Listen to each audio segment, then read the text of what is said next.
आपका बहुत-बहुत स्वागत करती हूँ एक्सपर्ट सीरीज में। बहुत-बहुत अभिवादन आपका। नमस्कार। थैंक आप यू। आए, बहुत अच्छा धन्यवाद। लगा। दादा, थोड़ा-सा मैं आपके बारे में चाहूँगी कि दर्शक और जाने। आप इतना सुंदर बांसुरी जी। वादन करते हैं। थोड़ा-सा आपके जो आपका शिक्षण रहा है आपके गुरुजी से, उसके बारे में, आपकी वादन शैली के बारे में मुझे बताइए।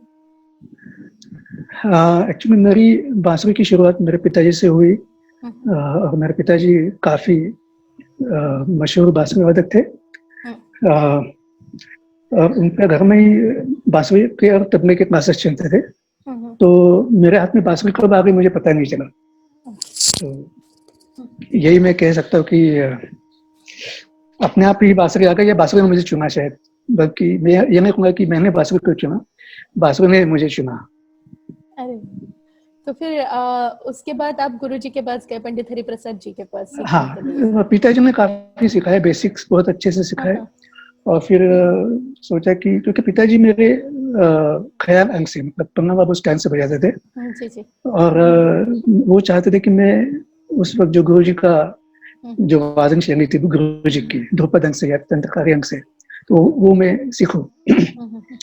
तो फिर पिताजी गुरुजी के पास नहीं गए करीब 1981 में, 1981 में।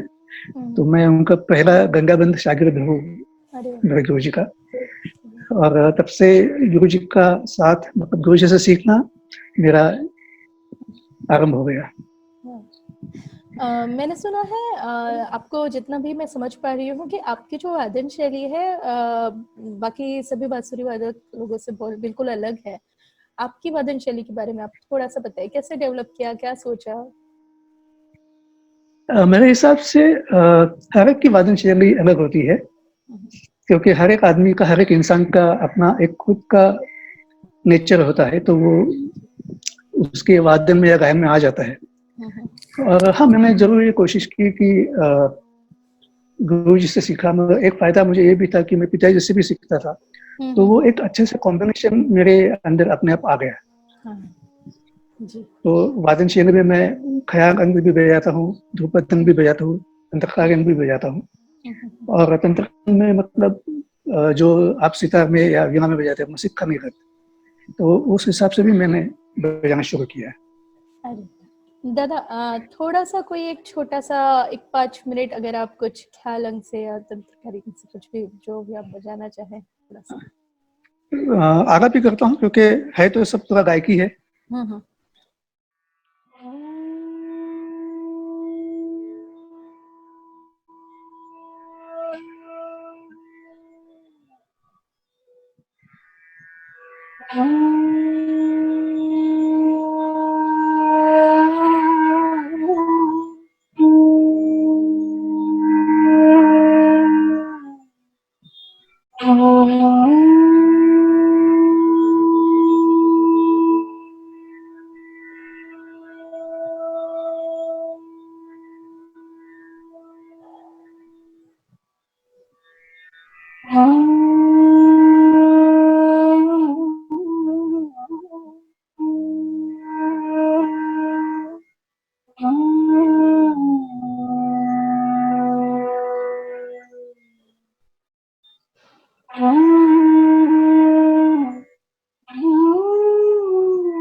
हमारी जो वादन शैली है, मेरे गुरु जी की या मेरे पिताजी की, तो वो आलापी जब करते हैं तो बहुत शांति से करते हैं, क्योंकि आलापी में ही राग का जो असर है वो ज़्यादा होता है। जी। तो गुरु जी की आदत को मैं काफ़ी हद तक फॉलो करता हूँ। उनके जैसा नहीं, मगर उनसे थोड़ा-सा अलग हूँ। मैं सोचता हूँ कि मेरी कैसी हो, क्योंकि मैं जैसे मैंने बताया कि हर एक आदमी का नेचर होता है, हर एक आदमी का फिज़िक अलग होता है, वैसे हर एक आदमी की आवाज़ या तासीर अलग होती है।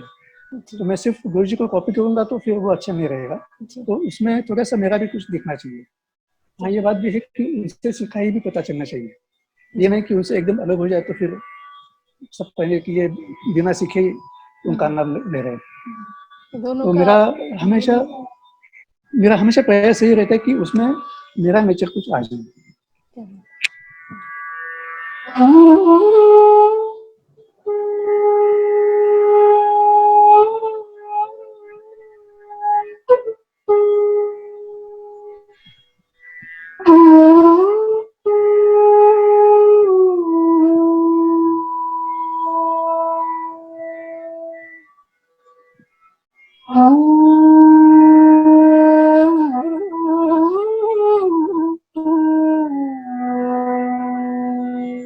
अभी गुरु जी का जो फिजिक है, जो उनका उनकी जो फूक है वादिश है, उनका शरीर भी है, क्या कहता है कि उनकी फूक में भी एक अलग वजन आ जाता है। जैसे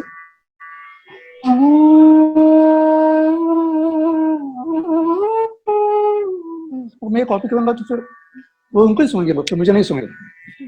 तो मैं ये कोशिश करता हूँ कि मेरी फूक के हिसाब से मेरी बांसुरी कैसे बजेगी और उनकी वादन शैली में, और जो कि मेरी खुद की भी हो।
बचपन से हमारे यहाँ यही कहते हैं कि गुरु की कॉपी मत करो, नहीं तो गुरु छाया में रह जाओगे और वही खत्म हो जाओगे।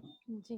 जी। तो बचपन से ये बात, तो मैं बचपन से सोचता था कि मैं कैसे नया मेरे बजाने में दिखाऊँ या सुनाऊँ श्रोताओं को।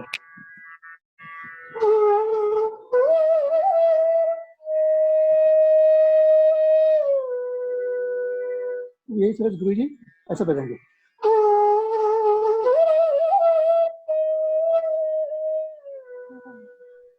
पर फिर उनको ही सुनेंगे, मुझे कोई नहीं सुनेंगे।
बहुत ही सुंदर दादा, बहुत ही अच्छा। और जैसे आपने कहा भारतीय थैंक यू।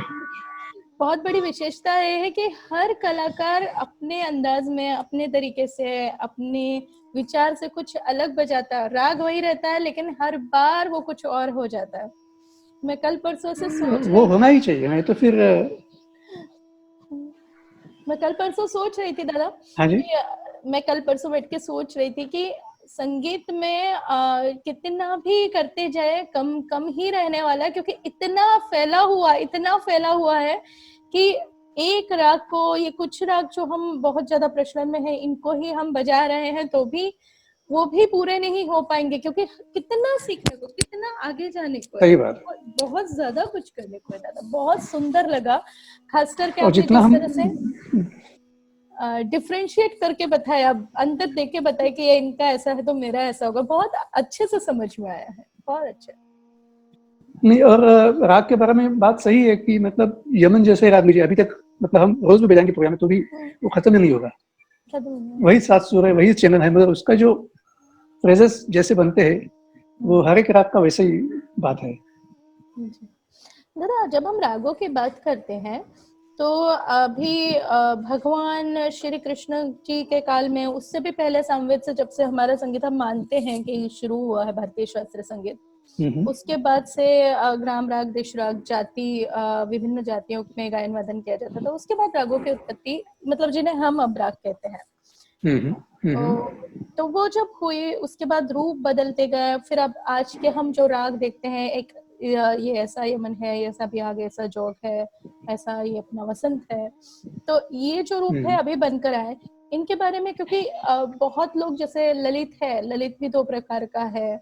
वसंत में कहीं पढ़ रही थी, पहले का वसंत तो अभी के वसंत से बिल्कुल अलग है।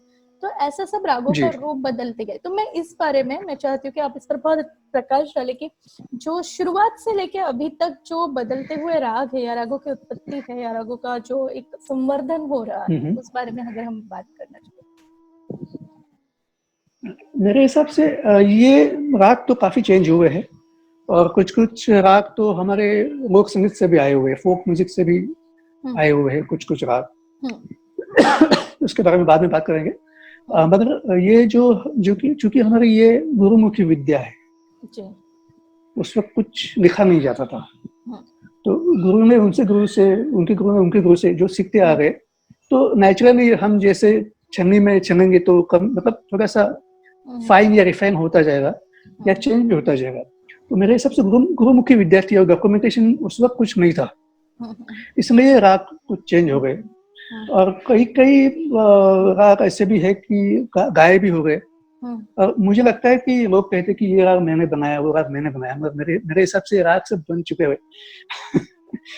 खोज निकाला है, वी कैन से खोजा हुआ है, ये मैं खोज, हाँ, तो ये मेरी सोच है। मगर कुछ राग जैसे हम जो कहते हैं कि भगवान शिव जी का राग भैरव, भैरव राग भी चेंज हुआ ऐसा मैंने सुना है। तो पहले जो भैरव था वो रेप वर्जित था, बाद में उसमें कोमल ऋषभ और पंचम ऐड हो गया। तो ये मतलब प्रकृति का नियम है, मतलब परिवर्तन प्रकृति का नियम है। तो मेरे हिसाब से वो उस समय के हिसाब से राग बनते गए, चेंज होते गए, और ये सब मेरे हिसाब से ये वजह होगी। गौमुखी विद्या भी थी, तो ये 2-3 चीजें थी। और कोई कोई गुरु ऐसे भी थे जो शिष्यों को सही सिखाना नहीं चाह रहे थे, वो सोचते कि ये मेरे से सीखेगा तो मेरा बिजनेस बंद हो जाएगा। उस वक्त की बात भी है, अभी पता नहीं, मगर ये भी हो सकता है कि कुछ कुछ गुरुओं ने गलत बताया। और हमारा संगीत या कोई भी हमारी जो विद्या है, जितनी भी कला है, उसमें है कि गुरु जो कहेगा वही सुनना है। तो वो भी मेरे हिसाब से 2-3 कारण होंगे। और जैसे है चंद्रकंस, जैसे आज का है, तो अभी आज का जो चंद्रकंस है वो अलग था, अब उस वक्त का अलग था। अभी चंद्रकंस दैवत कोमन निषाद शुद्ध हो गया है, ऐसा कहते हैं कि निषाद कोमन और दैवत शुद्ध था, जो कि अभी उस राग को अभी शिवकंस कहते हैं। ये बहुत सारे राग है, चेंज होते हैं। तो एक यहाँ पर एक और बात जो मेरे मन में आती है कि जब राग का समय निर्धारित किया गया, समय चक्र निर्धारित किया गया कि ये राग इस समय गाया जाएगा, इस समय गाया जाएगा, इस प्रहर में गाया जाएगा, मुझे बिल्कुल नहीं लगता कि यह जस्ट ऐसे ही कि हाँ ये अच्छा लगता है इस समय इसके लिए ही किया गया हो। इसके पीछे शायद कोई वैज्ञानिक कारण, कोई हीलिंग से रिलेटेड कारण, कोई थेरेपेटिकल रीजन भी हो सकता है, या ऐसा कुछ हो सकता है कि हाँ ये स्वर इस समय पे ज्यादा सही प्रभाव डालते हैं। पर वो उस समय का जो, अभी जैसे हम बात करें, आपने बताया कि चंद्रकोंस बदल गया या भैरव बदल गया या श्री भैरव, बदल गया, हाँ श्री बदल गया, तो उस समय इन रागों का जो समय था और अब इन रागों का हम उसी समय के आधार पर गाते हैं। जी, श्री का समय नहीं बदला है, श्री का रूप बदल गया है ना, करेक्ट। भैरव का रूप बदल गया, भैरव वही समय पे गाया जा रहा है अभी भी ऑलमोस्ट। तो क्या हो, इसका क्या परिणाम हो सकता है, मतलब अब क्या है, मतलब अभी वाला सही है या क्या कहेंगे आप इस बारे में? नहीं, मैं तो इस सबसे जमाने से, जो जिस जमाने में जिस समय में चलता है वो सही होता है। उस वक्त के हिसाब से वो सही था, आज के हिसाब से ये सही है। हमारे 100 साल बाद जो होगा वो सही होगा, क्योंकि हमारा आगे भी जनरेशन जाएगा, हम उनको सिखाते जाएंगे, उसमें भी काफी चेंजेस हो जाएंगे। वो अपना इनपुट देंगे, क्योंकि एक ही रात जितने जितने भी धुरंधर बड़े जो मैस्ट्रोस रिलीजन्स है वो अपने हिसाब से देखते हैं। वो उनका घराना या उनका शिष्य वो उसी हिसाब से देखेंगे। तो इसमें रागों में थोड़ा कम 19-20 हो सकता है, और इसलिए मेरे हिसाब से यमन और भैरवी जो कभी गलत नहीं हो सकता। ये दो राग ऐसे है, मैं कहता हूँ कि यमन पिता है और भैरवी माता है, तो जो कभी चेंज नहीं हो सकता। बाकी सब चेंज हो जाता है, माता पिता कभी चेंज नहीं होते। तो यमन भैरवी इसी राग है। यमन शुरू से वही था, आज भी यही है, भैरवी भी वही थी, आज भी वही है ना। तो ये जो, और आपने जब समय की बात की, तो मेरे ख्याल से हम भारत में, हिंदुस्तान में परंपरा को काफी मानते हैं। तो ये जो परंपरागत आया है वो भी हो सकता है कि जैसे पहले मंदिरों में जो गायन वादन होता था, गायन खास करके, तो उस वक्त सुबह के जो पद होते थे वो उस टाइप में होंगे, भैरव में होंगे या भटियार में होंगे या बैरागी में होंगे, जो भी होंगे, या दोपहर को जो पद होंगे, वो हिसाब से वो फिर वो माइंडसेट वही रहता गया। क्योंकि इसमें माइंडसेट भी काफी काम करता है कि हमने ये है मतलब वो वैसे ही, ये यहाँ है मतलब वैसे ही है, कुछ तो रीजन है। तो हम लोग ये नहीं गुरु को पूछते कि ऐसा क्यों है, कि पूछना मना है। आजकल जो बच्चे पूछते हैं ये ऐसा क्यों है, वैसा क्यों है, वो अच्छी बात है और पूछना ही चाहिए। मगर मेरे हिसाब से परंपरा भी एक है, और दूसरा भी एक रीजन है मेरे हिसाब से। कुछ हमारा जो शरीर है, शरीर का भी एक प्रकृति जो है, उसका स्वभाव होता है हर समय के अनुसार। तो सुबह जो हमारा मन रहता है, जो हमारा मिजाज रहता है, वो दोपहर में नहीं रहता। दोपहर में जो रहता है शाम को नहीं रहता है, शाम को जो रहता है वो रात को नहीं रहता है। तो हर एक हिसाब से वो रस भी चेंज होते हैं, हमारे शरीर के रस, नव रस जो है, हम कहते हैं 7 रस एक्चुअली है, नव रस कहते हैं। तो वो हिसाब से भी चेंज होता है। तो सुबह का भक्ति रस है, तो वो भक्ति प्रदान तब गायन होता था भक्ति मंदिरों में, तो वो आज भी परंपरा वही मेरे हिसाब से चलती आ रही है। और जैसे एक उदाहरण दूंगा मैं कि दोपहर में 12 बजे हमारे हृदय का फंक्शन बहुत अच्छा रहता है। तो वो हिसाब से वृंदावन में सारंग बजाते हैं, जो कि हृदय के बहुत करीब मानते हैं। तो ये एक दो बातें हैं। जैसे भैरव सुबह का है, भैरव उत्तरांग है, तो हम भगवान की आराधना करते हैं, वो भी एक बात है। तो बागेश्वरी में या चंद्रकोंस में तो ऐसा श्रृंगार रस है, तो रात को हमको वो अच्छा लगता है, तो रात को हम गाय बजाते हैं। और शाम को जो हमारा थोड़ा सा हम थक जाते हैं दिन भर की दिनचर्या से, तो वो हिसाब से मारवा या श्री हो गया, पूरा दिन श्री हो गया, ये सब रात इसमें काफी असर करते हैं। तो वो असर मेरे ख्याल से असर का असर रहता गया, और हम सोचते कि ये यही इसका समय है। तो ये एक वजह हो सकती है। बांसुरी की जब हम बात करते हैं तो बहुत पुराना वाद्य है, तो बहुत पुराना, और बहुत सारे रूपों में बांसुरी अभी तक यात्रा करते हुए आई है। अभी भी उसके बहुत सारे रूप बने हुए हैं, बहुत सारे। एक मुझे याद है, एक हमारे यहाँ भैया आते थे और उन्होंने 6 फीट के आसपास की बांसुरी बनाई थी, 5.5-6 कुछ बड़ी बांसुरी थी, इतनी बड़ी इतनी मोटी भी बांसुरी थी। तो ऐसे बहुत सारे लोगों ने बांसुरी में भी प्रयोग किए हैं। तो वो शुरू से लेके अभी तक की बांसुरी की यात्रा को आप बताइए, उसके बारे में आप बताइए। मेरे हिसाब से बांसुरी सबसे प्राचीन और सबसे नैसर्गिक नेचुरल वाद्य है। दूसरा एक वाद्य है, मगर उसको हम वाद्य नहीं कह सकते, उसको सिर्फ साउंड आता है, जो है शंख, वो भी नेचुरल है। बांसुरी में भी न तार है, न स्किन है, न कुछ है, सिर्फ ये एक सादी बांसुरी है, मतलब बाम्बू की बांसुरी है और बांस से बनी है, उसमें से सुर आते हैं, निकलते हैं, इसलिए बांसुरी कहते हैं। तो मेरे हिसाब से इससे प्राचीन वाद्य नहीं होगा और इससे नेचुरल वाद्य भी नहीं होगा। और इतना इसके डिफरेंट टाइप्स है, अलग प्रकार है, न सिर्फ हमारे हिंदुस्तान में, पूरे दुनिया में।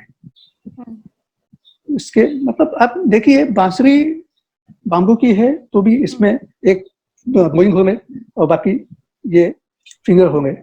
तो बाकी जितनी भी बांसुरी है पूरी दुनिया में, चाइना में लीजिए, जापान में लीजिए, यूएस में लीजिए, और यूरोप में लीजिए, ऑस्ट्रेलिया में लीजिए, मतलब जितने भी कॉन्टिनेंट्स है, जितने भी खंड है, वहां सब जगह बांसुरी है और इतने ही छेद है उसमें। तो एक यूनानिमस इसका एक मतलब इसका गठन है एक जैसा सभी देशों में। कुछ ऐसे बजाते हैं, कुछ ऐसे बजाते हैं, यही फर्क है, मगर है बाम्बू के। और बाकी भी चीजों से बनती है, मगर मुझे बहुत बाम्बू का जो बांसुरी बहुत अच्छा लगता है, क्योंकि उससे हम नेचर के करीब अपने आप को महसूस करते हैं। और जितना हम नेचर के साथ रहेंगे, आप जानते हैं अभी कितना नेचर के साथ रहना बहुत जरूरी है, तो वो बहुत अच्छा रहता है। और इसलिए बांसुरी को मैं सबसे प्राचीन, सबसे नेचुरल और सबसे पवित्र वाद्य मानता हूँ, क्योंकि इसमें सिर्फ नेचर है और कुछ नहीं है। इसमें न चमड़ा है, न तार है, न कुछ है, न किसी को मारने की जरूरत है उसकी बनाने के लिए। तो बहुत अच्छा साज है और छोटा सा है, कहीं भी ले जा सकते हैं, और सस्ता भी है बाकी वाद्यों से, मेंटेनेंस नहीं है, जीरो मेंटेनेंस है। आजकल हम देखते हैं कि हम मेंटेनेंस चाहिए, एएमसी चाहिए, कुछ भी हम वस्तु खरीदते हैं तो एएमसी कितना है पूछते हैं। तो बांसुरी में तो कोई मेंटेनेंस नहीं है, जितना बजाते जाएंगे उतना वो और ज्यादा अधिक खुलता जाता है। अभी जैसे आपने कहा कि अलग अलग मटेरियल की भी बांसुरी है, तो उनमें से कौन सी ऐसी है जो आपको अपील करती है? कौन से मटेरियल की बांसुरी जो आपको लगता है कि हाँ ये बेटर है? देखिए, बांसुरी का मतलब ही बांस से बना हुआ, तो अगर बांस से बनी नहीं तो वो फिर बांसुरी कैसे हो सकती है ना? तो उसको और भी कुछ नाम दे सकते हैं, पीवीसी से बनते तो पीओई कह सकते हैं, कांच से बन सकते, कांचरी कह सकते हैं, तो बांसुरी नहीं कह सकते उसको। और आपने जिक्र किया था कि आपके यहाँ किसी ने कोई आए तो उन्होंने 6 फीट की बांसुरी बनाई, तो मेरे हिसाब से बांसुरी को बांसुरी के हिसाब से रहना चाहिए, क्योंकि इंसान अगर बहुत ज्यादा लंबा हो तो भी अच्छा नहीं दिखता, बहुत ज्यादा नाका हो तो भी अच्छा नहीं दिखता। तो बांसुरी का जो नेचर है, बांसुरी जैसे होना चाहिए मेरे हिसाब से। और उसमें जो भगवान ने जो दिया है, उसके अंदर ही हमको उसमें करिश्मा करना है। हम भी सोचते हैं कि हमको पंख होते तो हम उड़ सकते थे, मगर नहीं कर सकते, तो हम प्लेन में बैठ के जाते हैं।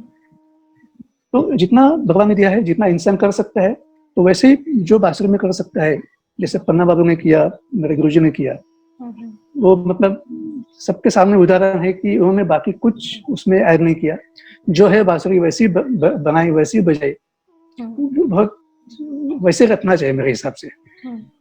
बहुत ज्यादा प्रयोगों की और कुछ चेंजेस की आवश्यकता नहीं, जरूरत नहीं है, आवश्यकता नहीं है, क्योंकि आप देखिए हमारे हिंदुस्तानी वाद्य भी कुछ बहुत सारे ऐसे हैं जिसमें बदलाव आता गया, जैसे आपने कहा, जैसे सुरभार से सितार आ गई, सुर सिंगार से सरोद आ गया, शततंत्री वीणा से संतूर आ गया, ऐसे बहुत सारे वाद्य है, मगर बांसुरी बांसुरी ही रह गई। तो उसको मेरे ख्याल से मतलब जब भगवान ने नहीं सोचा कि उसको चेंज करना चाहिए, तो हम क्या होते फिर? हमारे यहाँ जैसे अभी आपने कहा कि लोक गीतों से भी राग आए हैं जी, और हमारे कई सारे जो जी संगीतकार हैं, अगर हम पंडित कुमार गंधर्व जी का नाम लें, उन्होंने बहुत बड़ा काम किया इस क्षेत्र में। तो लोक संगीत से ही हमारे भारतीय शास्त्रीय रागों की उत्पत्ति हुई है, या उस तरह से ओरिजिन वही है, ये बात में कोई दो राय नहीं है। आप इस बात पे थोड़ा और बताइए ना, इस बारे में कुछ। मेरा ये विचार है, मतलब जितना मैंने थोड़ा बहुत सोचा है, इसमें लगता है कि बहुत सारे राग, जैसे भूपाली पहाड़ी से आ गया है, और राग देश है वो मान से आ गया है, या खमाज है वो मान से आ गए हैं। झिंझोटी भी उसी उसमें है, खमाज से फिर झिंझोटी आ गया। तो मेरे हिसाब से ये बहुत सारे राग हैं। और दुर्गा भी मेरे ख्याल से जो कश्मीर में पहाड़ी बजती है, पहाड़ी धुन बजती है, उसमें से आ गया है। बकियाली धुन से भी खमाज आ गया है, ये भी हम कह सकते हैं, जो बंगाल में बजता है। तो ये सब मतलब मेरे विचार है, पता नहीं, मतलब मैं इसको ये नहीं कहूंगा कि यही है, कि मैं गलत भी हो सकता हूँ, मतलब मेरे विचार से ये कुछ राग ऐसे आए हुए हैं। तो लोकगीत भी अपने देश में, फोक म्यूजिक भी बहुत रिच है, और अनफॉर्चुनेटली वो बहुत थोड़ा रिच है। सा, हाँ, थोड़ा सा उसका मान हमारे देश में अभी तो बहुत, मतलब उतने ना गायक वादक है, ना उसके उतने कंसर्ट हो रहे हैं, ना उनको उतना सम्मान मिलता है। लेकिन मुझे लगता है कि बहुत कुछ है जो उसमें से भी हम लोग लेते हैं। तो आप, जैसे हमारा बंगाल का हुआ, आपने बताया अभी कि बंगाल का लोक संगीत है, मध्य प्रदेश का तो है, फिर हरियाणा का है, पंजाब का है, और सभी प्रांतों का लोकगीत सबका अलग अलग है, उत्तर प्रदेश का झारखंड है। का है, उत्तर प्रदेश का है। तो ये जो लोकगीत हैं और उनसे जो निर्मित हुई लोक धुनें हैं, ये आप बांसुरी पर बजाते हैं क्या, और वो कैसी लगती है? अगर है तो मैं सुनना चाहती हूँ। अच्छा कहा लोकगीत, आपने नहीं कहा लोक धुन, कहा वो धुन ही होती है, क्योंकि बांसुरी में तो शब्द है नहीं, तो उसको गीत कह ही नहीं सकते, उसको धुन ही कहना चाहिए। मैं थोड़ा सा बजाऊंगा, पहाड़ी थोड़ा सा बजा लूंगा। जी। जैसे कि मैं जिक्र किया था कि पहाड़ी से राग भूपा गया है, या मध्यम से पहाड़ी बजाएंगे तो वो दुर्गा हो जाता है, मतलब दुर्गा का स्वर हो जाता है वो। तो थोड़ा सा पहाड़ी में बजा रहा हूँ।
क्योंकि अभी ये पूरा भूपाली है, तो भूपाली को उसके ऑर्नामेंटेशन किया है, उसके साथ जो गंधार कोमल मध्यम लेके या निषाद कोमल शुद्ध लेके, तो वही सो है।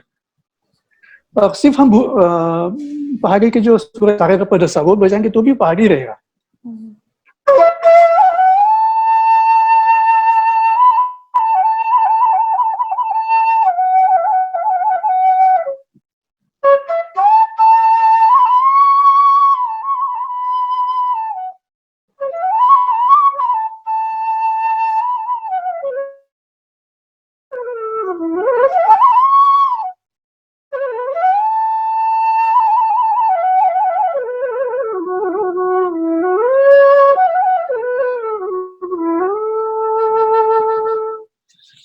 और उसमें थोड़े से और अलग हिसाब से बजाएंगे तो वो भटिया भी कर जाता है।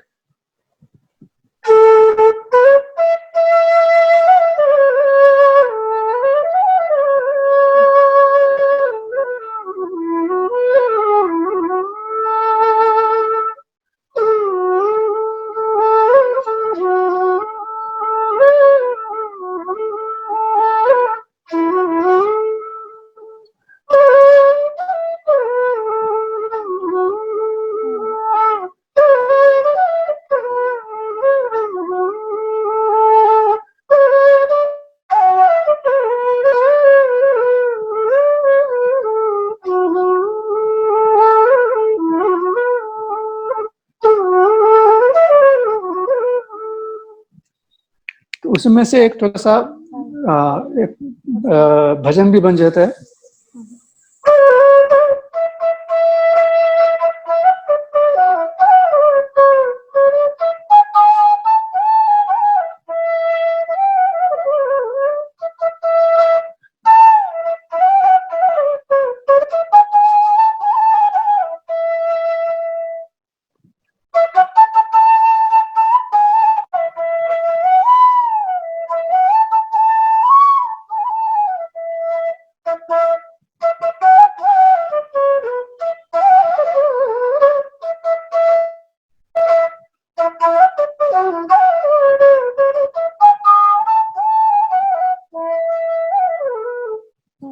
बहुत सुंदर, बहुत बहुत प्यारा लगा, बहुत अच्छा लगा। Thank you. इसी तरह राजस्थानी जो हमारे लोकगीत हैं, लोक धुनें हैं, वो भी बहुत समृद्ध है, और राजस्थान का लोक संगीत तो बहुत बहुत अच्छा है। कुछ कुछ अगर आप बहुत अच्छे जी, कुछ अगर आप हाँ, थोड़ा सा बहुत अच्छा सब पूछा। मैं जो से ज्यादा करके मांग राग पे ये बेस होता है, मैं उसी में से मांग में से राग देश में चला जाऊंगा, अरे वाह, क्योंकि मेरे हिसाब से राग देश मांग से आया है। मतलब ये ऐसे मेरी सोच है।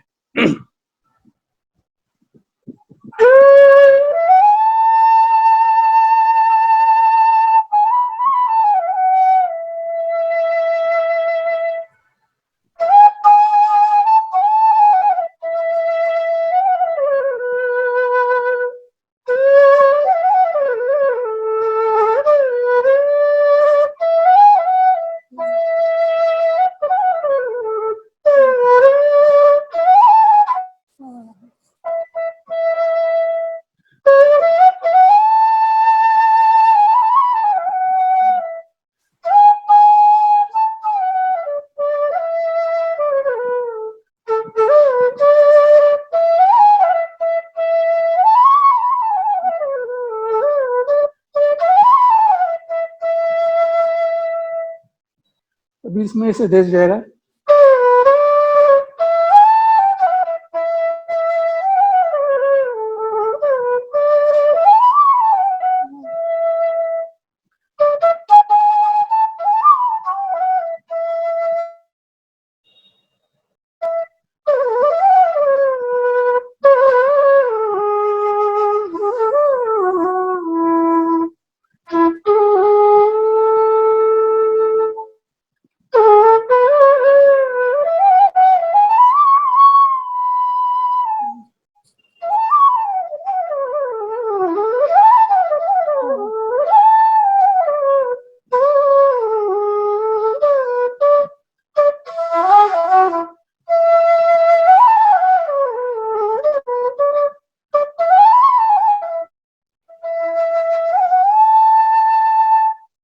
क्या बात है, हाँ वाह वाह, अत्यंत सुंदर लगा।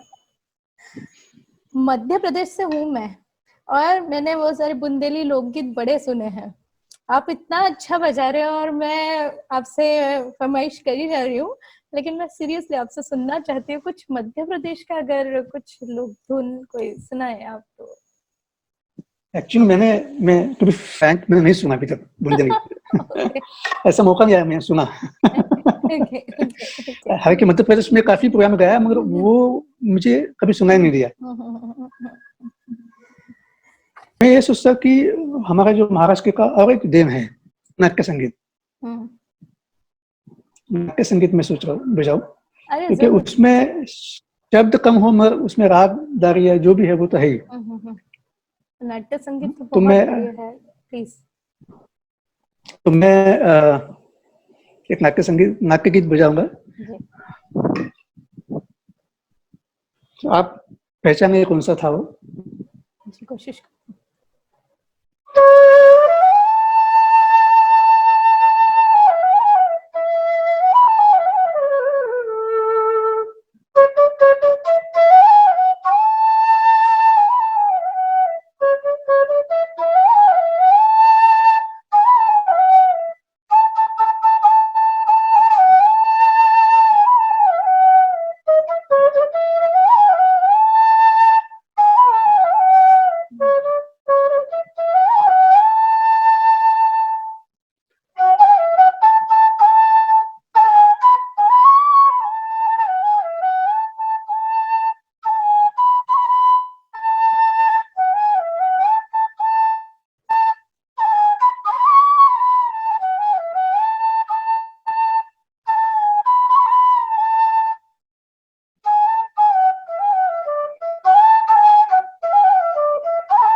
बहुत ही बढ़िया, बहुत ही बढ़िया, बहुत सुंदर. रूपक दादा, संगीत नाटक आपल्याकडे हमारे यहाँ बहुत होते थे पहले के जमाने में. संगीत नाटक, ये सवाल मैंने पहले भी एक दो लोगों से इस सीरीज में पूछा है कि संगीत नाट्य की बहुत अच्छी परंपरा थी. हमने एक दो बचपन में देखे हैं और बहुत उसका जो संगीत था, जैसे अभी अपने नाट्य संगीत कितना सुंदर लग रहा था, बहुत बहुत रिच, बहुत समृद्ध संगीत उसका था नाट्य संगीत. और एक बहुत अलग ही परंपरा, बहुत अलग कला थी जो अभी बहुत कम हो गया है, उसका प्रचलन कम हो गया है. न शायद उसको उतने देखने समझने वाले हैं, न ही उसको कुछ उस तरह से. क्यों हुआ? क्या उसको फिर से रिवाइव कर सकते हैं? और क्या यह काम कुछ संगीतकार मिलके कर सकते हैं?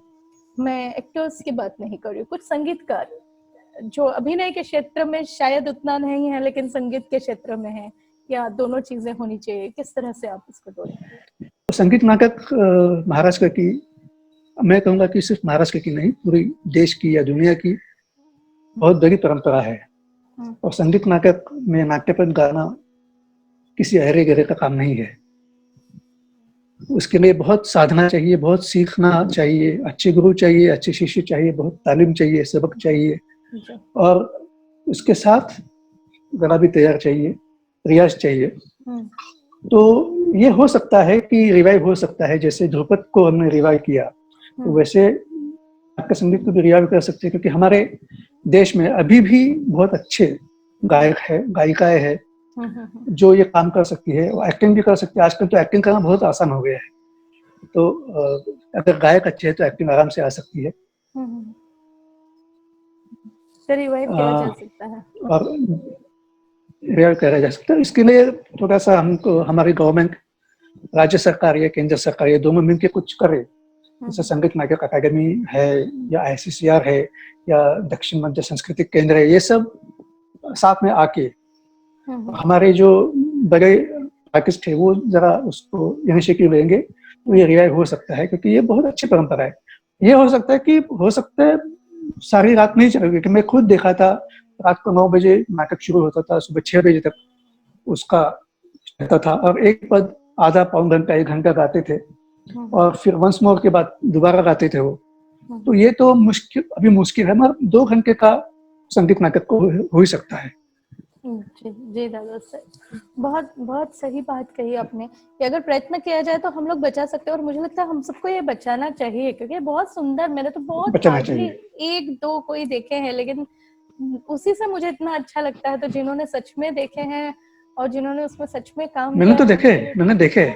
अरे वाह, अरे वाह, क्या बात. और उस वक्त मैं सुनता था कि जब ये संगीत नाटक शुरू हुआ था, तब संगीतकार जो थे उनको 5 रुपया पूरे रात का मिलता था. और फिर भी वो लोग काम करते थे. जो इस कार्यक्रम को देखते हैं, कलाकारों के साथ कुछ संगीत छात्र भी देखते हैं. और जनरली ये बात कही जाती है, जितना मैंने सुना है, समय नहीं है रियाज के लिए, क्योंकि सुबह जाते हैं, ऑफिस आते हैं, फिर लेट आते हैं, काम होता है, करना तो है, रियाज हो नहीं पा रहा है, तो कितना भी समझाया जाए तो रियाज नहीं हो रहा है. तो रियाज के लिए उन लोगों को बताइए कैसे क्या समय निकाल सकते, कब रियाज किया जा सकता है, रियाज कैसे होना चाहिए? रियाज के बिना तो संगीत आएगा नहीं. संगीत का कोई भी चीज नहीं आएगी. आप पढ़ाई भी नहीं करेंगे तो आप एग्जाम कैसे देंगे? या जो भी जो स्पोर्ट्समैन है, वो जब तक उसका अपना प्रैक्टिस नहीं करेगा उसका, तो तब तक वो कैसे कर पाएगा? तो रियाज भी ऐसी चीज है. और रियाज का समय निकालना मतलब ये सोचना ही गलत बात है. जिसको करना है वो तो करेगा ही. और संगीत ऐसी चीज है, जिसने रियाज किया उसको आएगी, जिसने रियाज नहीं किया उसको नहीं आएगा. जिसने सीखा उसको आएगा, जिसने नहीं सीखा उसको नहीं आएगा. तो मेरे हिसाब से सुबह 4 से 6 अगर कोई आदमी की रियाज करे, क्योंकि सुबह 4 से 6 तो कुछ काम नहीं होता है. मॉर्निंग वॉक भी सुबह 6 के बाद ही होता है, 5 बजे तो नहीं होता है. तो सुबह 4 से, ऐसा कहते हैं कि माँ सरस्वती घूमती रहती है, ब्रह्म मुहूर्त है, तो उस वक्त भी रियाज कर सकते हैं 2 घंटा, जिसको करना है.